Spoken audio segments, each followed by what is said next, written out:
ಅನುದಾನದ ವಿಚಾರವನ್ನೇ ಅಸ್ತ್ರ ಮಾಡಿಕೊಂಡು ಕಮಲ ಕಲಿಗಳು ಆಡಳಿತ ಪಕ್ಷದ ವಿರುದ್ಧ ಮುಗಿಬೀಳ್ತಾ ಇದ್ದಾರೆ.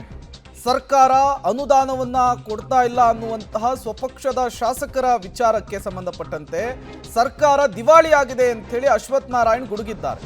ರಾಜು ಕಾಗೆ ಆತ್ಮಹತ್ಯೆಯ ಬಗ್ಗೆ ಕೂಡ ಮಾತನಾಡಿದ್ರು. ದೇಶಪಾಂಡೆ, BR ಪಾಟೀಲ್ ಆಯಿತು, ಈಗ ಗವಿಯಪ್ಪ ಅವರ ಸರದಿ.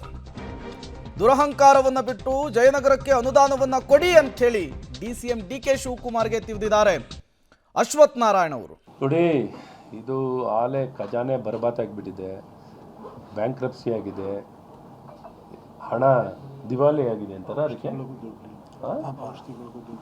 ದಿವಾಳಿ ಆಗಿಬಿಟ್ಟಿದೆ. ಸಂಬಳ ಕೊಡೋಕ್ಕೂ ದುಡ್ಡಿಲ್ಲ, ಸಾಲ ಸರ್ವಿಸ್ ಮಾಡಲಿಕ್ಕೂ, ಇಂಟ್ರೆಸ್ಟ್ ಸರ್ವಿಸ್ ಮಾಡಲಿಕ್ಕೂ ದುಡ್ಡಿಲ್ಲ, ಏನು ಪೇಮೆಂಟ್ ಮಾಡಲಿಕ್ಕೂ ಇವ್ರ ಹತ್ರ ದುಡ್ಡಿಲ್ಲ. ಇವತ್ತು ಹಣವಿಲ್ಲದ ಈ ಸರ್ಕಾರ, ಅವ್ರ ಶಾಸಕರೇ ರಾಜು ಕಾಗೆ ಅಂತ ಹಿಡಿದು ಎಲ್ಲರೂ ನಾವು ಆತ್ಮಹತ್ಯೆ ಮಾಡ್ಕೋಬೇಕು ಅಂತ ಹೇಳಿದ್ದಾರೆ.